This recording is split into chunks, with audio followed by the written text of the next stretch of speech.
Andrew Bobby with WAB. Anthony, just for you, what was it like playing in this first game with Ohio? And just, the game you had was obviously a big one. Just what did you see on the game today? I think the biggest thing was just toughness. We challenged ourselves. We know we had a big test week 1 on the road against a great Syracuse team, and we just said we were going to battle till the clock said 0-0, and our guys definitely showed that toughness and effort. Bobby Keegan with the Post. So Anthony, for you, obviously you kind of entered the game as the backup and then ended up taking a majority of the reps at running back. Did that kind of affect the way you kind of prepared for the game towards the end of the game? No, not at all. I'd say Coach Smitty, Coach Albin, they have a game plan, and everything happens for a reason. Ricky Hunt, great running back. We both feed off each other, we learn from each other. And I've been playing, college football for a little longer, but he's a great back. We have a great running back room, and it's a team effort at the end of the day. It doesn't matter who's in there. We all want to eat and obviously get to win at the end of the day. But at the end of the day, it's just about coming together as a team. What was that game plan coming into the game, and how did that kind of change at halftime and throughout the game? I wouldn't say anything changed. I feel like we had a solid first half. Pedal to the metal, just keep working, stay after, stay hungry. Time was against us towards the end of the game, so we had to throw a little more. But our O-line worked their butts off. I think we were great in pass pro today, great in run game, and as a team as a whole, offense and defense, we battled today. For either of you, coaches talked to us over the summer about this team being really tough, and this team just having that tough mentality. How did you guys see that tested, and how did you think you guys did with that mentality today? I think honestly that we were very prepared. I mean, obviously we had a lot of new guys coming in from transfers. And obviously, like you said, Syracuse, tough opponent first week 1, and I thought that we had we fought, kept it close for the first half, and I was proud of the guys, especially Trey. That's about it. Anthony. So obviously coming into Syracuse week 1, kind of in a dome. It was a really loud environment. How do you think you guys kind of handled the noise today? I think we were excited. We fed off the energy, College football, everybody loves it. Everybody loves football. Everybody loves football. Week 1, week 0 was last week, but I don't think it affected the guys. We came with a game plan. We practiced throughout the week in our indoor stadium that we have in Athens. We practiced a loud crowd, and I think we handled it very well today. Great communication from the sideline and communication on the field. Logan Helms with the Post. You're coming from a different program, obviously, Anthony. What was the process this summer kind of meshing with the team? It was great. We got a new strength coach, Coach Shu, worked us. He came in and challenged us. We set the standard. We wanted to raise the standard. We wanted to raise the bar. So guys really worked this offseason. We came in. We bought in with the new strength coach. We bought in with, like Gianni said, all the new transfers, all the new guys. We all bought in and came together. We have a great group, and I'm excited for what the future holds this season. Anthony, for you, the offensive line went through a lot of change from last year. I know you weren't here last year, but it changed a lot. Just what did you see, with them blocking for you today? Those guys battle. My biggest thing is if they score, they're in the end zone, I'm in the end zone. I love those guys. Whether it's the pass game, run game, the offense eats with the O-line. It starts with the O-line up front, and those guys battle today. I'm proud of them. They stepped up, and they played great, in my opinion. Grant Kiefer, WAB. These guys mentioned it. You came in as kind of the second option, but it's a very deep running back room. Do you think that this will kind of be a by committee group this year? I think everyone's going to contribute from top down. Whoever's out there first, it doesn't matter. We are a team. I feel like we need everybody, all 11 guys on offense, defense, and even the guys that come behind to win games. So like I've been saying, it's a team effort. Doesn't matter who's out there. We all love each other. We all want to succeed. Gianni, for you, obviously special teams scored the first 3 scores today. Just what was it like getting out there and being able to contribute those points for you today? It was coming off last year, my freshman year. I did not have a good year. I can definitely say that it changed during fall camp. I missed about 8 kicks during the whole fall camp, and I had a new operation, new Colby, new snapper, and then Jack's first time holding, and he's been here for a long time, but those guys, we put in a lot of work during the off season, especially just getting timing down, being faster in the operation, and obviously here, first time having a very loud environment, and I thought it went well for us, and yeah, just to build off of that as well, what do you see this special teams unit being able to do this year? Because you had some success tonight. Right. Obviously, starting off with punting, Jack, he had a great fall camp as well. A lot of consistent turnovers and punts. Field goal wise, I think I'm gonna have I'm very confident in myself this year. You're gonna have a great year. Yes. Yeah, I'm pretty confident, very confident. Gianni, those first couple of kicks of yours were kind of with the student section kind of right on top of you. How were you able to kind of adjust your mindset to be able to like slow down the heart rate and make those kicks? Obviously, you know, before the game, I did some meditation. Obviously, it definitely helped because, you know, I was very nervous coming in. But like, obviously, I heard the crowd first like 2 seconds, and once I lined up and talked to Jack, we had, you know, some funny words we say before we go, just to kind of, you know, laugh about it. But like, just it didn't really affect me at all. Anthony, I'm Stu Koenig with the Associated Press. Were you aware as the game progressed of your production, like you produced as much today as you did most of last year, and were you aware of the yardage you were gaining, and how did you feel about that? I felt great. Like I said, big thanks to my O-line. They succeed, I succeed. It's much love for them. And honestly, I go into every game with the same mindset. I meditate, and I'm going to give the guys everything I have and more. Whether it's in the run game, passing game, pass block, reception, whatever it may be. But like I said, O-line, I have to thank for that. Thanks. Just wondering, for either of you, did Coach preach this week, you know, playing a clean game, don't want penalty day, obviously a tough road environment. Was that something that he preached a lot during this week coming into the game? Yes, we this like an acronym, TFO, and the O stands for Ohio doesn't beat Ohio. So he says that multiple times every single day, basically being smart. In between, he said in between each whistles, he goes, if there's a penalty, he goes, he has our back, but after the play or after the penalty or after the whistle, he goes, it's on us. So I think we, you know, did very well in that. Any more questions? Perfect. Thanks, guys. Thank you. Well, it's a hard-fought game. I'm very proud of our team. I want to tell Coach This is your Q4 post-game. Congratulations on his effort today and his new staff, and they did a good job. Every game you come to win, and we just didn't make enough plays. I thought there's you know, we made them one-dimensional in the first half, probably caught them off guard. There's a little chess going on. We had a few things that we hadn't shown that they didn't have, and vice versa. But I thought we made some adjustments offensively at halftime. And really, defensively, which I'm sure I'll get questions on, did a good job on some adjustments with where we were injury-wise.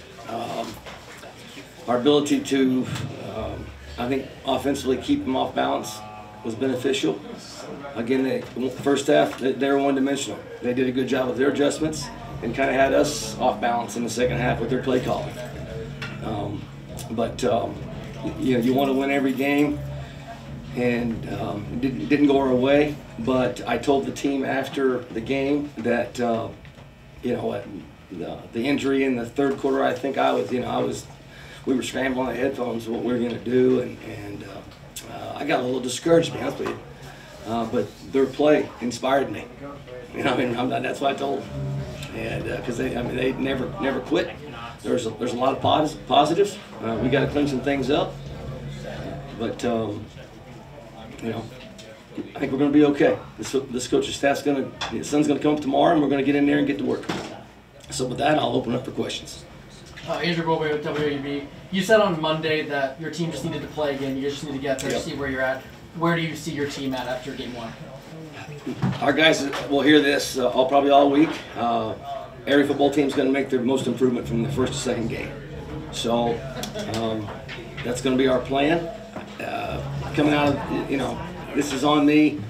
I didn't have them ready for the little red zone noise, and you know, we got inside and got the you know, as loud as we could get it. I had speakers put in the indoor over the summer, and we had it cranked up. I bought them things to put in their ears, and you know, I didn't make them put them. I didn't make them wear them, you know, and it showed in the red zone. You know, from 20 to 20, didn't really have a whole lot of trouble, and that's on me. I've been in big enough stadiums to know better. I just didn't have our team prepared for that offensively. I thought we communicated well on defense with the noise, and I probably should have said what I just said in the opening statement, but. Stu Koenig with Associated Press. Could you comment on Anthony Tyus' performance today and his help from the offensive line? Yeah, you don't have as many yards that he had without guys up front. I thought our quarterback Parker had some time back there, you know, and he did Parker things, created with his feet, but the running game is obviously a bright spot, and really from start to finish. You know, now I will say that we got down there in the low red and had trouble moving them. You know, they're just bigger than we are, and you know, we were able to spread them out a little bit from 20 to 20. And you get in those tight quarters down there, and you guys got to physically move them. You know, and so we'll have to take a look at that as an offense. Again, that's one of the positives. I think we got through the game without a lot of major things on offense. You know, we'll have to reassess the defense part of that, and I'll know more tomorrow. But for sure, a bright spot moving forward. What do you think of the SU quarterback, McCord?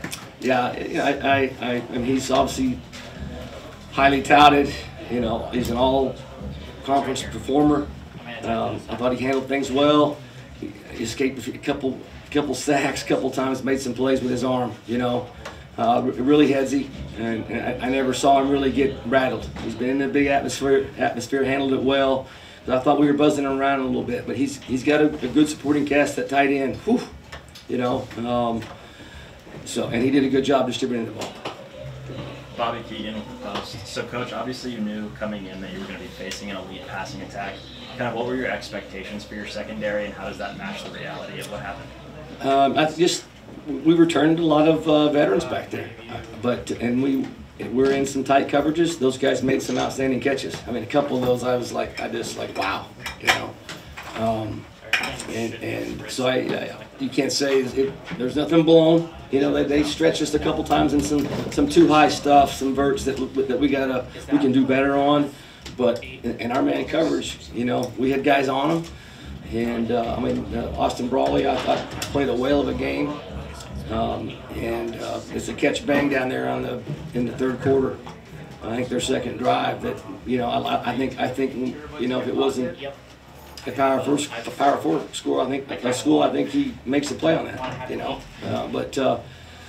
The one touchdown catch was a one-handed catch. We had we were on the right hip, and the guy made a one-handed touchdown catch, you know. So there's some really dynamic receivers to your point on the passing game, and we'll have to just learn from it, move forward. Logan Adams with the Post. Coach, your two biggest offensive contributors this game were both transfers. What can you tell us about the contributions of Anthony Tyus and Coleman Owen, both on and off the field? Yeah, I mean, that's what the data says. I think if you follow things that has been said through our camp, you know, coming out of fall camp, MAC media days, those two guys have been mentioned, and we're not surprised that I think they're going to have, you know, I'm not sure what Coleman's numbers were as far as yardage. I know he was targeted quite a bit. Some of that was due to rotations, secondary rotation. But you know, coming out of spring ball, those two guys had really good spring balls. You know, hopefully we can continue that kind of production. That'll be pretty much dynamic moving forward. Grant Kiefer, WADP. You mentioned earlier in the week that we could see 7, potentially 8 receivers, and like you said, Owen stepped up. What you like from the receiving core, or what didn't you like? You know, Coleman, I think we probably played too many snaps. I'm going to say that right now. I know defensively we had too many guys that got too many snaps, and that's due to injury. But Coleman's not going to be able to play that many snaps moving forward. You know, we held Max out, did not play. We expect to get him back, but we're going to have to play EP. He's going to have to play some. You know, just my experience is going to say you can't go. I'm not sure how many snaps we had, but I think Coleman was in there. You know, 90% of them. So, but I know Coleman's not going to like what I just said. That's the kind of guy. That's the kind of athlete he is. But I think I'll win that battle. Talk to me a little bit more about Parker's connection to Coleman. Coleman did finish with 137 yards today. Just what have you seen from that passing connection, and what have you liked from that so far? Well, for the first, for the first game in that environment, I thought, reading man versus zone, I think he did a good job. He had a couple of nice high point balls, but really I was impressed with Parker's anticipation on a couple of those throws. And for that to happen, I mean, he's not 6'4", and he trusted that that Coleman was gonna be, in breaking versus out breaking. We may have had one miscommunication in the third quarter down at the far end, but really pleased with their ability to be on the same page in a tough environment. And then I was also just going to ask about Anthony Tyus. What did it mean for the offense and just for the team in general for him to consistently get those chunk runs so you guys could kind of control the game and keep the pace at the level you wanted to play? Again, you don't have that kind of production without having the guys up front. And it's always been a thing for us in my 20th season now about the run game. We want to stop the run, of course, and you flip the script, and we want to have meaningful rush yards in the second half. It's a mindset, and it's something we've always prided ourselves in. I referenced it prior to the game to the guys, and they went out there and got some meaningful rushing yards in the second half. But it's nice to see that Trey, on the long run, in the fourth quarter, they didn't catch him.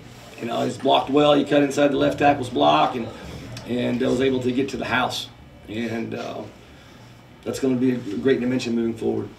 You had a lot of first-time starters, both on offense and defense today, kind of on the road in a tough environment. How do you think they performed? Yeah, you got to tip your hat to our coaching staff. They got them ready to go.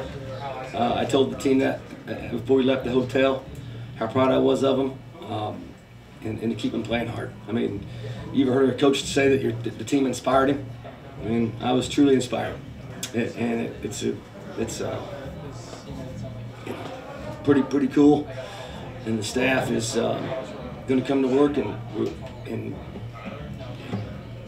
But it sounds like you are feeling the effect of all the turnover from last season. It's fair, yeah, and it's fair. But for what we went through, without getting into the soapbox on it, staff did a pretty damn good job. More on Tyus. What can you tell us about the game plan going in on how you're going to split the snaps between him and Ricky? I think Ricky got the first started the game, but they're on a rotation every series, I believe, and when Ricky's in there, got some things done, But I think we just felt at halftime. I don't know how the rotation went in the second half as far as numbers, but Trey got hot, and if you have the hot hand, we're going to go with the hot hand. That's just kind of how it is. I was kind of going to ask about the last drive of the first half. You guys got to the red zone. What kind of went into the decision to throw some of those passes and not give the ball back to Tyus? Tough. Again, we're in the low red. The noise wasn't affecting the play calling, but just again the ability to get some vertical distortion. Trey let me know in a nice way coming off the field. He was wanting the ball. But that's why Trey's a great competitor. So again, offensive, we're gonna have to look at some of that. Again, because we spread them out to get down there, and then I think we scored the opening drive in the third quarter. We had them on their heels, and we were able to. Trey got loose, and we didn't get down in the low red zone. Scored in the high red zone. So again, I have confidence in the staff, and we'll get some things going. Neither Williams or Bruno, I believe, had any targets. Was Syracuse just covering them well? What kind of went into that? I'm sorry, who were the names? Williams and Bruno. Tight ends. Okay, tight ends. Yeah. All right. Sorry. Go ahead. I'm sorry. Let you finish. I apologize. Yeah, that was a question. Yeah, I have to watch the film. You asked me on Monday. I'll give you a direct answer on exactly why. And I will say this. Particularly on, I know one of the balls to Coleman over the middle in the early in the fourth, probably the 30-yarder, was the play action pass. Probably could have got to that in the first half. But the tight ends were in our 7-man protection. We're giving the tackles help on some chips, and the backs really to help those guys out in the pass pro. We're just outmatched, with their D line, and we're using those guys in the protections. Bradley Weaver had the only sack that was an official sack this game, but there was a lot of pressure. McCord was constantly, running out of the pocket. What did you like from the defensive front in this game? Never quit. Played a lot of guys, and it was musical chairs at linebacker. Really, the front seven I thought did a real nice job, particularly under the amount of different guys in the game. We played. I think everybody on defense played, but maybe a couple. So I'll know more on Monday on that. But back directly to the down line, and Bradley's one of the top returners in our league. I thought they were their guys up front. They knew where he's at. John did a good job of moving him around and trying to get Brad matched up on those guys. And again, McCord, the quarterback, he escaped a couple times. I thought we were going to get him, but that's what good quarterbacks do. Defense. One last question. Defense took some knocks today, especially in the secondary, Jeremiah Wood and Bannister. Are you confident that the reserves can step up here in the coming weeks? Yeah, without question. There's going to be some names that's going to come out of this that you're going to like, wow, And right now I feel for Jeremiah Wood. I feel for Adonis. We'll see where both those guys are at. And I feel for Kendall. And I could go on. Because I'm pretty certain that Jeremiah and Kendall are going to be ACLs probably, to be out for the year. So I certainly, my heart just, I was in tears in there talking to Jeremiah. What he means to this program, and what a great ambassador, and for this to happen on his last year is so tough. And I certainly hope that their linebacker for Syracuse is fine too.